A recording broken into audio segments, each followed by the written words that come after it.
Hey guys, Anderson here. Just wanted to use this checkpoint to remind you guys to keep working hard and we're proud.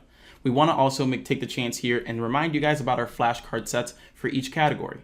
These flashcard sets are located at the bottom of each module and you can use them in two different ways or more, and all you have to do that is change the setting once you open the flashcard set.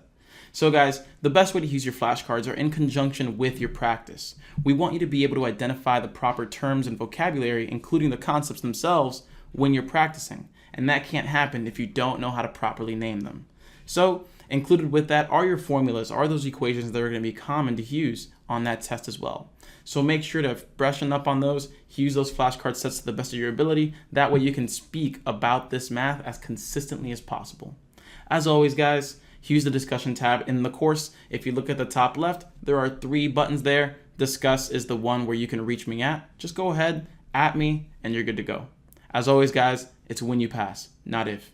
Keep up the awesome work and we'll see you guys when we do.